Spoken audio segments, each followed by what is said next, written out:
Imagine a killer deadlier than World War I, a plague that swept across the globe with terrifying speed. We're talking about the 1918 Spanish flu, a pandemic that history tried to forget, but whose story is more relevant now than ever. In just 1 year, this relentless virus unleashed an apocalypse, claiming anywhere from 50 to 100 million lives. To put that into perspective, World War I, which had just ended its 4 brutal years, caused about 17 million deaths. The flu killed 3 to 6 times more people in a fraction of the time. It was a silent, invisible enemy that overshadowed the horrors of the battlefield. Think about that for a second. An entire generation, already scarred by war, was now facing a new, even more lethal threat right at home. The sheer scale of the infection was staggering.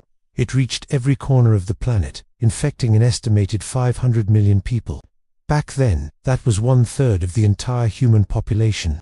No one was safe, from remote Pacific islands to the frozen Arctic. But here's the most chilling part, the detail that turns this from a historical event into a real-life horror story. Unlike most flu viruses that target the very young, the elderly, or those with weakened immune systems, the Spanish flu did the exact opposite. It hunted the strongest. Its primary victims were healthy young adults in their 20s and 30s, the very people in the prime of their lives. Imagine being a soldier who survived the trenches, only to come home and fall victim to this invisible killer. Stories from that time are terrifying. People would feel perfectly fine in the morning, develop symptoms by midday, and be gone by nightfall. It was swift, it was brutal, and it was utterly terrifying.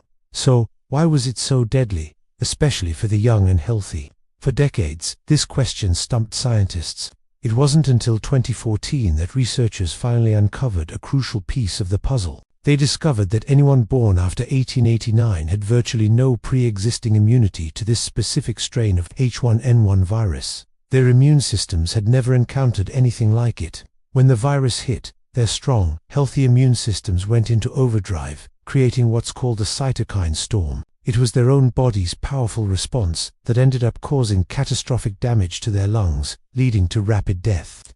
It's a cruel irony. The very strength that should have protected them became their undoing.